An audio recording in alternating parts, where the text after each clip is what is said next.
Assalamu alaikum wa rahmatullahi ta'ala wa barakatuh. Paix à vous tous et à vous toutes. Bienvenue sur ma chaîne Retour à l'Islam TV.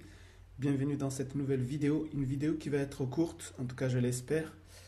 C'est une vidéo justement pour revenir sur un sujet que j'ai déjà abordé. C'est cette catastrophe qui nous menace, que je pense être ce que tout le monde appelle la Troisième Guerre mondiale. Donc, j'ai déjà fait, pour ceux qui n'ont pas vu les vidéos, j'ai déjà fait deux vidéos sur ce sujet. Ces deux vidéos racontent deux rêves que j'ai fait tout simplement. Le premier rêve, je l'ai fait en 2016. Le deuxième rêve, je l'ai fait en 2017. Un rêve, le deuxième venait de confirmer le premier. Donc, je ne vais pas trop revenir sur ces rêves. Mais en gros, dans le premier rêve, j'avais vu en fait, pour être très court, j'ai fait un rêve où je vois quelqu'un qui a été tout simplement tué. Et à partir de là, ça commençait à tirer de partout. Et j'étais avec des gens, nous avons commencé à courir dans tous les sens. Et en fait, nous avons commencé à avertir les gens. Et à chaque fois que j'avertissais des gens que la guerre était derrière nous, puisqu'en fait, lorsque nous avons commencé à courir, nous avons vu derrière nous des bombes qui tombaient. Il y avait ce que j'ai appelé un tsunami de bombes. C'était pas un tsunami d'eau, hein, mais un tsunami de bombes. Et c'était en fait, c'était du feu.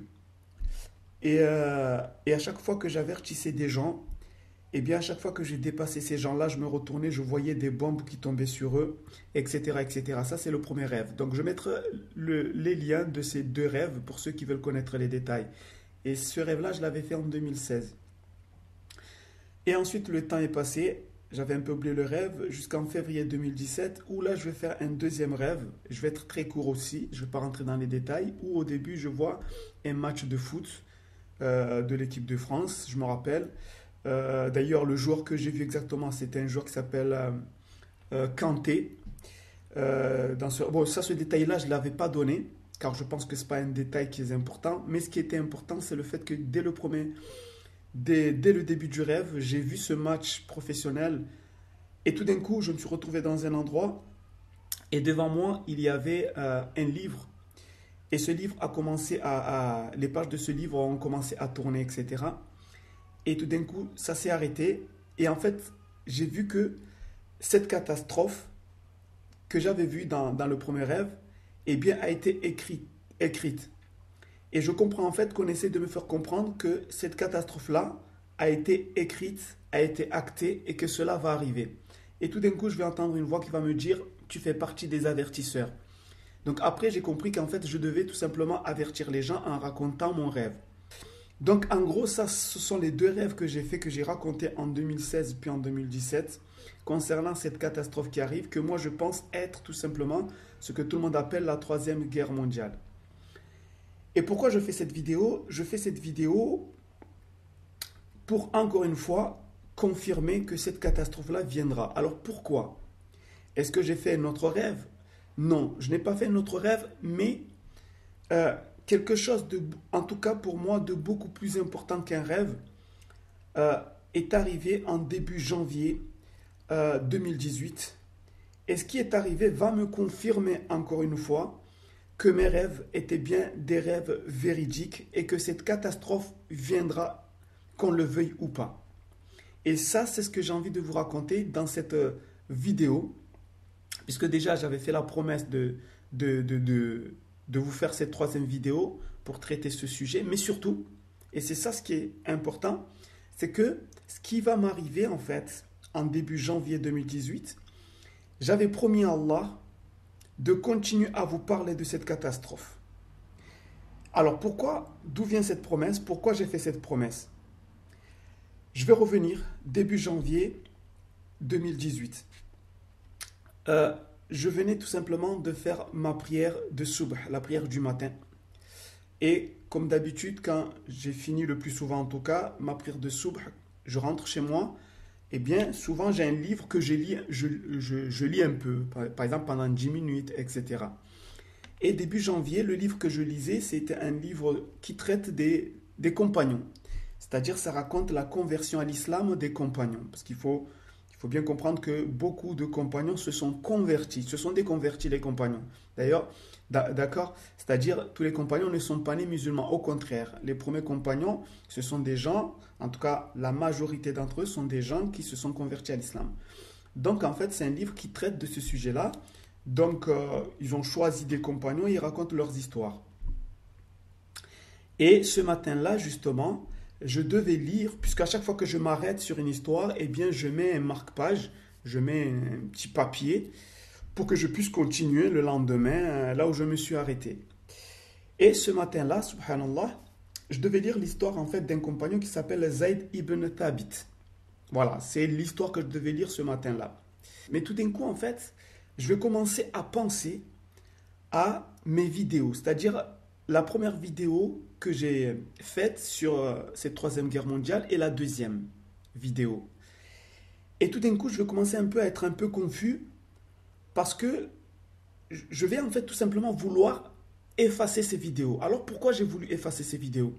C'est parce qu'en fait, j'avais vu que sur YouTube, il y avait des frères qui avaient un peu utilisé certains de mes rêves, de ces deux rêves-là, en tout cas des extraits de ces deux rêves-là, pour annoncer l'arrivée de l'imam Mahdi qui viendra à la fin des temps. Et en fait, c'est pas que ça m'a pas plu. Au contraire, puisque si j'ai décidé de témoigner, je savais très bien que les gens, il y en a qui allaient en parler, il y en a même qui allaient partager la vidéo, ce qui est très bien. Il y en a même qui allaient peut-être utiliser certains extraits, puisque je ne suis pas le seul à avoir fait ce genre de rêve. Il y a beaucoup de croyants et de croyantes qui ont fait ce genre de rêve. Et je m'y attendais à ce que des gens utilisent aussi des extraits de mon rêve pour annoncer, pour avertir les gens. Puisque moi, j'ai raconté ça dans le but d'avertir. Puisque dans le premier rêve, j'ai vu que j'avertissais les gens. Et dans le deuxième rêve, j'entendais cette voix qui me disait « Tu fais partie des avertisseurs ». Donc ça ne me dérange pas que des personnes partagent ma vidéo ou prennent des extraits de ma vidéo. Là où j'étais un peu confus, j'étais un peu... Je n'ai pas dit que ça ne m'a pas plu, mais ça m'a un peu dérangé. C'est le fait que la personne qui a pris l'extrait, même si je ne l'en veux pas, la personne, parce que je pense que c'était avec une bonne intention, c'est qu'il a pris un extrait de mon rêve, surtout le deuxième rêve, si je me rappelle bien, pour justifier, avec d'autres rêves bien entendu, l'arrivée de l'imam Mahdi. Alors que moi, mon rêve, je ne l'ai pas fait. En tout cas, dans mon rêve, je n'ai pas parlé de l'imam al-Mahdi, tout ça.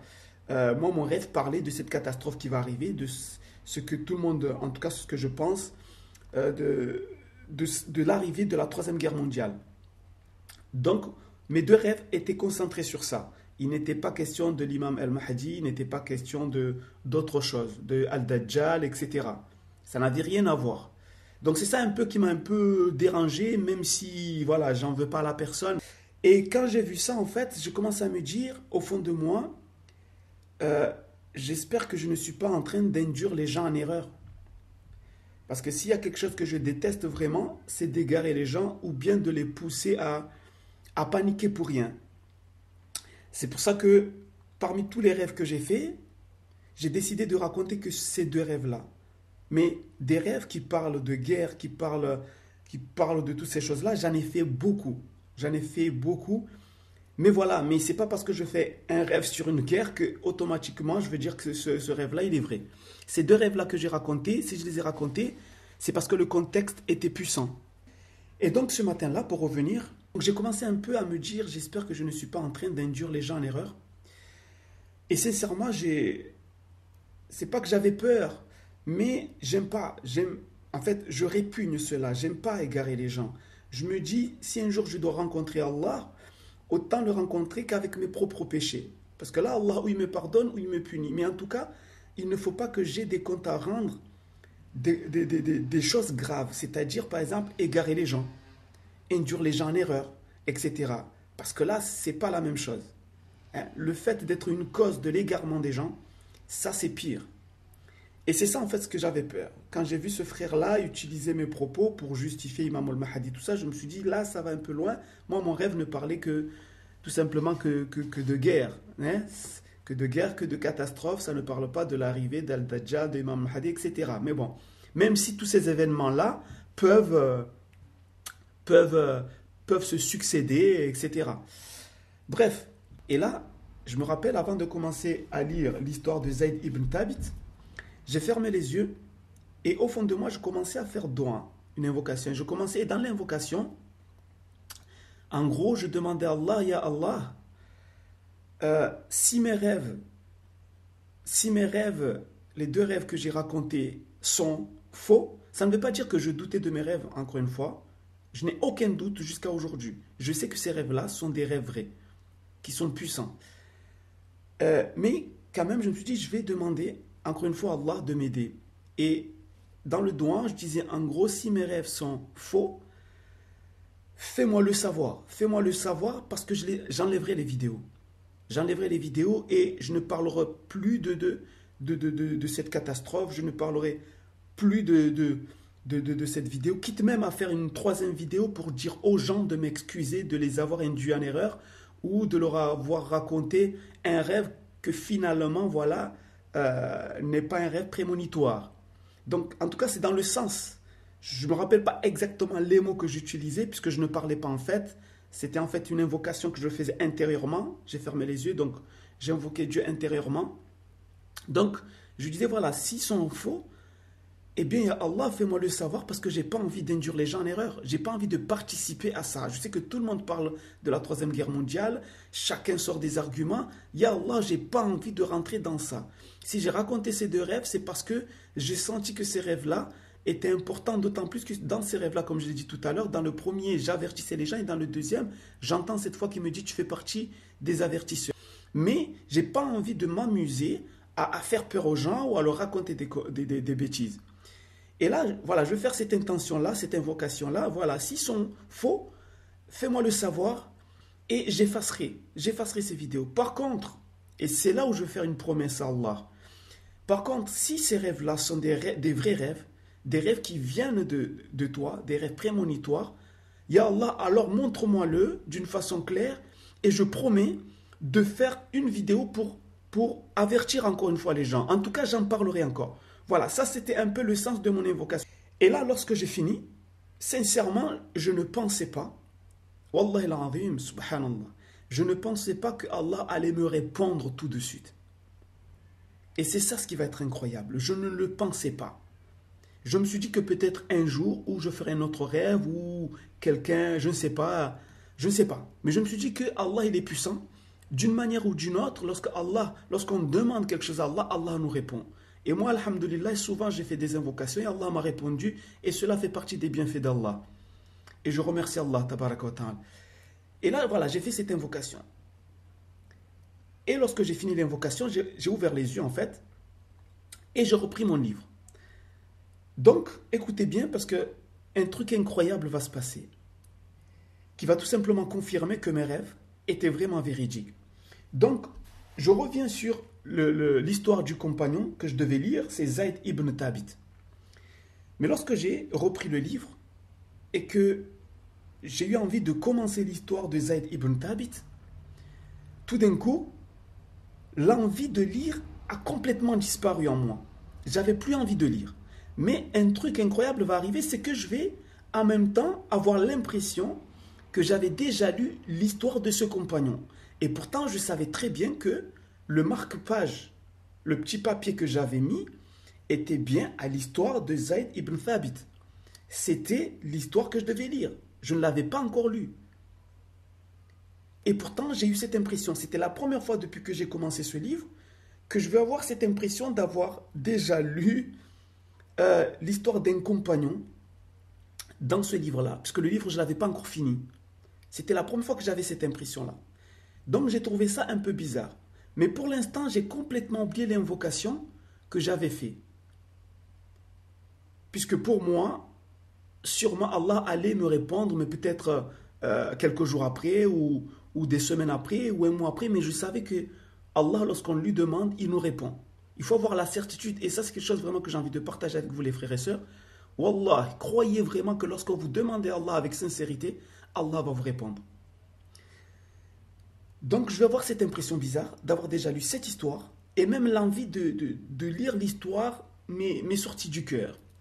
Et qu'est-ce que je vais faire? Ça ne veut pas dire que je n'avais pas envie de lire ce matin-là, mais en fait, c'était l'envie de lire cette histoire-là. Là, qu'est-ce que je vais faire? Je vais me dire, bon, ok, c'est pas grave. J'ai l'impression que je l'ai lu. J'ai pas trop envie d'ailleurs de le lire. Je vais lire l'histoire d'après. Et là, je vais ouvrir quelques pages après. Et le compagnon d'après, c'était un compagnon. C'est l'histoire d'un compagnon qui s'appelle Khalid ibn Saïd. Khalid ibn Saïd. Je pense que ceux qui connaissent l'histoire de ce compagnon commencent petit à petit à deviner ce qui va se passer. Donc je me suis dit, voilà, je vais lire l'histoire du compagnon d'après. Et comme par hasard, lorsque j'ai ouvert le début de l'histoire de ce compagnon Khalid ibn Saïd, c'est-à-dire le deuxième compagnon, et bien tout d'un coup, l'envie va revenir. Incroyable.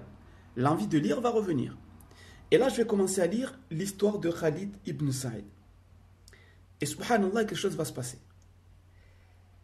C'est qu'en fait, je vais commencer à me rendre compte au début de l'histoire de ce compagnon qu'en fait, ce compagnon s'est converti à l'islam grâce à des rêves véridiques.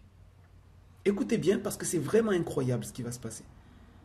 Mais pour l'instant, comme je l'ai dit, j'ai oublié l'invocation que je demandais à Allah. Puisque dans mon invocation, rappelez-vous, j'ai demandé à Allah de me montrer d'une façon ou d'une autre si mes rêves étaient véridiques ou pas. Et donc je lis tout ça. Donc c'est un compagnon en fait, il a fait des rêves dans lesquels, voilà, il voyait des choses. Un de ses rêves d'ailleurs, il avait vu le prophète, etc. Il avait vu, je crois, c'était son père qui voulait le pousser dans la fournaise et tout d'un coup il voit le prophète arriver, il le sauve, etc. Bon, voilà, il a fait des rêves. Il est parti voir Abu Bakr et là Abu Bakr va lui dire, ces rêves-là sont véridiques. Notamment ce rêve que tu as vu, où tu as vu le prophète, ce rêve est véridique. Va voir le prophète, sallallahu alayhi wa sallam, et convertis-toi, parce que ce rêve-là est véridique.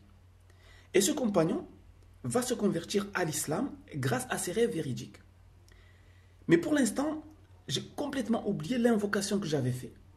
Mais quelque chose en fait va arriver, c'est que pendant que je lis, à un moment donné, l'auteur du livre, en bas d'une page, va dire une phrase. Et cette phrase-là va tout simplement me faire rappeler l'invocation que j'avais demandé à Allah.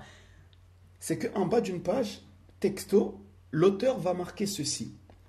Il arrive parfois que Dieu guide une personne musulmane ou pas à travers un songe. Il arrive parfois que Dieu guide une personne musulmane ou pas à travers un songe. Et lorsque j'ai lu ça, tout d'un coup, il y a eu le déclic dans ma tête. Je me suis dit, subhanallah. Subhanallah. Il y a quelques minutes, je venais tout simplement de faire une invocation pour demander à Allah de me montrer si mes rêves sont véridiques ou pas. Mais en fait, ce qui va être fort, c'est pas le fait d'avoir pris conscience que 2 minutes avant, j'avais fait l'invocation. Ce qui va être très fort, c'est ce que je veux ressentir au fond de moi-même. Parce qu'en fait, je vais ressentir quelque chose qui va être particulier. Je vais avoir l'impression comme si on m'observait. Tellement cette impression va être forte qu'à un moment donné, instinctivement, je vais me retourner à droite. Je me rappelle, c'était à ma gauche. Je me suis retourné à ma gauche et un peu derrière. Tellement j'avais l'impression qu'on m'observait. C'est comme en fait, c'est vraiment incroyable ce que j'ai vécu ce matin-là. C'est comme si en fait, je n'étais pas seul. C'est comme si j'étais là, sur ma table. Pourtant, c'était le matin après Subh, donc tout le monde dormait. Mais c'est comme si je n'étais pas seul. Lorsque j'ai pris conscience que Allah était en train de me répondre à travers ce qui venait d'arriver, j'ai eu l'impression comme si quelqu'un m'observait, ce qui m'a poussé à me retourner à ma gauche et un peu derrière. Et là, tout d'un coup, dans mon cœur, j'ai senti comme s'il y avait une sorte de clarté. C'est-à-dire, c'est comme si je comprenais que, oui, mes rêves étaient véridiques. Ça ne veut pas dire, encore une fois, que je doutais de mes rêves que j'ai fait avant. Comme je l'ai dit, si je les ai racontés, c'est parce que vraiment, c'était des rêves qui avaient un contexte assez particulier. Et j'étais sûr qu'ils étaient véridiques. Mais là, ce qui venait d'arriver, là, c'était encore particulier. Ce qui est arrivé, c'est comme si vous êtes seul. D'ailleurs, c'était le cas.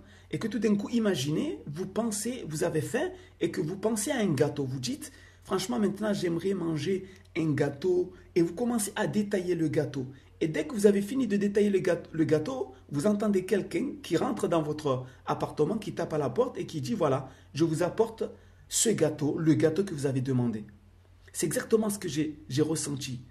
Je venais de faire une invocation, j'ai demandé des choses bien précises, c'est-à-dire la véracité ou pas de mes rêves, et tout d'un coup, comme par hasard, on me pousse à lire l'histoire d'un compagnon qui a été guidé par des rêves. Et surtout cette phrase de l'auteur qui dit, il arrive parfois que Dieu guide une personne musulmane ou pas à travers un songe. Sachant que moi personnellement j'ai été guidé vers l'islam, à revenir à l'islam grâce à des rêves et des visions. Et là, à ce moment-là, subhanallah, il y a eu cette clarté dans mon cœur. J'ai compris que mes rêves, peu importe ce que les gens diront, peu importe ce que vous direz, peu importe comment dire, votre niveau comment dire, votre niveau de doute, d'accord, peu importe votre niveau de doute, je sais que cette catastrophe, enfin, déjà, je sais que mes rêves étaient véridiques. Et pour moi, ce que j'ai vécu ce matin-là, c'était un signe de plus, qui pour moi est aussi fort, si ce n'est plus fort que les 2 rêves que je vous ai racontés. Parce que là, j'ai compris qu'Allah est en train de me montrer d'une façon claire que mes rêves étaient véridiques. Et si mes rêves étaient véridiques, ça veut dire que cette catastrophe a été actée comme je l'ai vu dans le 2e rêve, et que je devais tout simplement en parler, avertir les gens. Donc, encore une fois, je vous avertis que pendant que les gens s'amusent, pendant que les gens sont dans le divertissement, même si vous allez me prendre pour un fou, j'ai aucun problème avec ça. Cette catastrophe-là, que je pense être ce que tout le monde appelle la 3e guerre mondiale, viendra. Elle viendra qu'on le veuille ou pas. Maintenant, il y a une chose qu'il faut préciser. Quelle date? Quelle date? Car le problème aujourd'hui, c'est que tout le monde veut donner une date. Moi, par exemple, quand j'ai raconté le 2e rêve et que j'ai dit qu'au début du rêve, j'avais vu un match professionnel, il y en a qui ont dit alors ça doit arriver pendant la Coupe du Monde en Russie, etc. Bon, chacun essaye, mais en réalité, dans 2 ans, il y aura aussi l'Euro. Hein? Dans 4 ans, il y aura une autre Coupe du Monde, etc. Donc, en réalité, en tout cas, c'est mon point de vue personnel. En ce qui concerne la date de cette catastrophe, personne ne peut connaître la date de cette catastrophe. Personne. Et les preuves sont où? Déjà, parce que moi, dans mes 2 rêves, je n'ai pas vu de date. Déjà. Mais les preuves sont dans le Coran.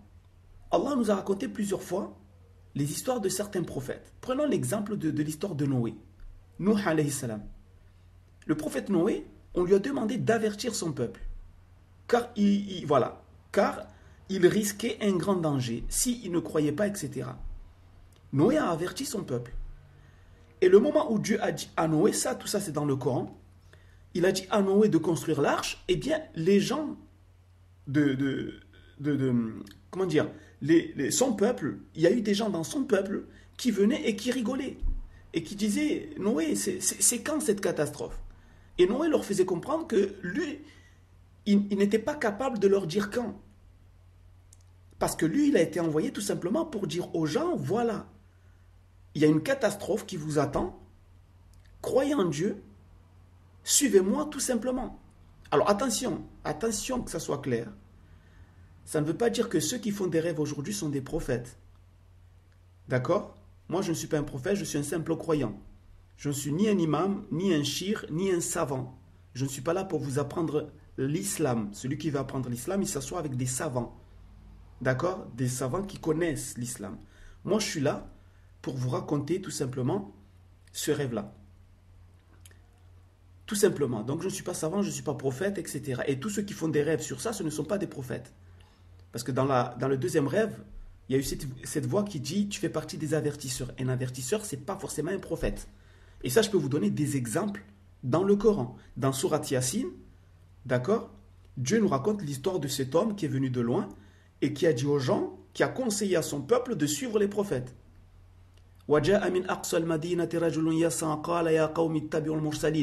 Ce n'était pas un prophète, c'était quelqu'un croyant. Mais il a appelé son peuple à suivre les prophètes. Les compagnons n'étaient pas des prophètes ni des messagers. Pourtant, ils ont averti les gens, etc. Donc, un avertisseur. Alors, pourquoi je précise ça? Parce qu'il y a toujours des gens mal intentionnés qui essayent de te faire dire ce que tu n'as pas dit. D'accord? Donc, jamais dit que j'étais un prophète ou quoi que ce soit. Je ne suis même pas un savant, ni imam, ni quoi que ce soit. Et je ne connais pas plus que vous la religion. Je ne suis pas plus pieux que vous. D'accord? Mais Allah, il choisit parmi les croyants des gens à qui il va montrer des rêves, tout simplement. Et ces gens-là ont la mission, tout simplement, de raconter, d'en parler.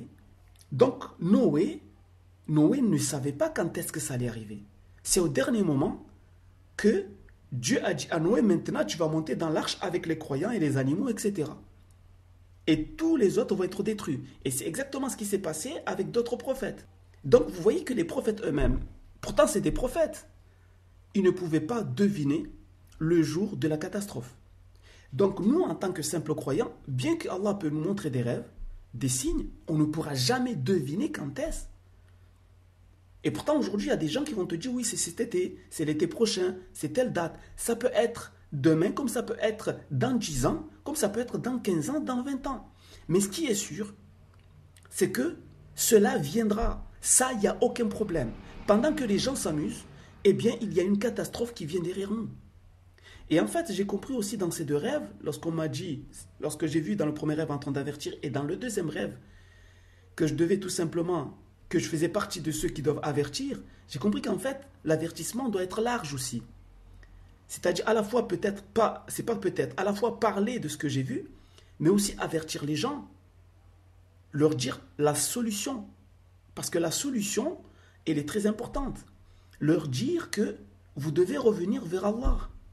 Si vous voulez être sauvé de cette catastrophe qui arrive, vous avez beau à construire des bâtiments, des bunkers, je ne sais pas quoi, en tant qu'être humain, bien entendu, vous pouvez le faire. Mais ce n'est pas ça qui va vous sauver. Vous devez revenir vers votre Créateur. C'est ça l'avertissement en fait. C'est de dire aux gens, pensez-y, il y a des entités qui essayent d'extraire de votre cœur Dieu, vous faire croire que votre Seigneur n'existe pas, ou vous pousser à donner des égos, des associés à votre Seigneur. Et la seule chose qui peut vous sauver, c'est de revenir vers lui. Il n'y a pas d'autre solution, parce que vous devez revenir vers lui. Parce que même si cette catastrophe vous tombe sur la tête, au moins vous pourrez sauver votre âme. Car l'objectif ici, ce n'est pas forcément de sauver le corps. C'est surtout de sauver les âmes, sauver votre âme. Que vous le veuillez ou pas, vous allez mourir. Et si vous vivez jusqu'à l'arrivée de cette catastrophe, ce que moi en tout cas j'appelle, ce que beaucoup appellent la Troisième Guerre mondiale, c'est que vous risquez de mourir, mais sauver votre âme. C'est ça l'objectif. Donc il faut revenir vers l'unicité de Dieu. Il n'y a qu'un seul Dieu qui mérite d'être adoré, c'est Allah. Il n'y a qu'un seul Dieu, c'est le Dieu d'Abraham, de Moïse, de Jésus, de tous les prophètes et du dernier des prophètes, Mohammed, paix et bénédiction sur lui. Et le Coran, je sais que parmi vous, il y en a qui ne sont pas croyants. Il y en a qui sont athées. Il y en a qui sont agnostiques. Il y en a qui sont chrétiens, juifs peut-être. Et donc, vous n'êtes pas d'accord avec moi. Mais peu importe, moi je suis dans l'obligation de vous raconter ça et de vous avertir que notre Seigneur à tous est unique. Il n'y en a pas deux. Il n'y en a pas trois. Il est unique. Unique. Il a envoyé des messagers, il a envoyé des livres. Le dernier des livres, c'est le Coran, le Coran. Donc je suis dans l'obligation de vous le dire. Je ne peux pas vous cacher ça. Parce que je sais qu'il y en a qui vont essayer de dire oui, mais ça va, chacun a ses croyances. Je ne peux pas jouer l'hypocrite. Car moi aussi, j'ai douté de l'islam dans mon histoire. J'ai douté de tout ça.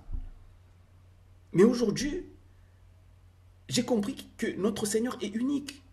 Et que le dernier des prophètes, c'est Mohammed. Donc, vous n'êtes pas d'accord avec moi, il n'y a aucun problème sur ça.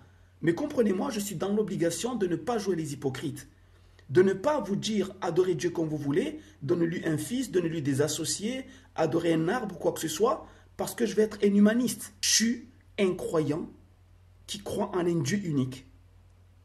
Et qui croit que tous les prophètes que Allah a parlé dans la Bible et dans le Coran, ce sont les prophètes d'Allah. D'accord? Et il les a envoyés pour un seul message. Donc je ne veux pas jouer les humanistes. D'accord? Je suis obligé de vous dire la vérité. Il est unique, il s'appelle Allah, et celui qui a envoyé tous les prophètes que vous connaissez dans la Bible et dans le Coran. Donc je suis dans cette obligation. Alors maintenant, pourquoi je vous dis que la seule manière d'être sauvé, c'est en revenant vers lui. Je vais vous raconter un rêve. Un rêve que j'ai fait que, normalement, je ne devrais pas vous le raconter car je ne sais pas s'il est vrai ou pas. Je vous dis la vérité.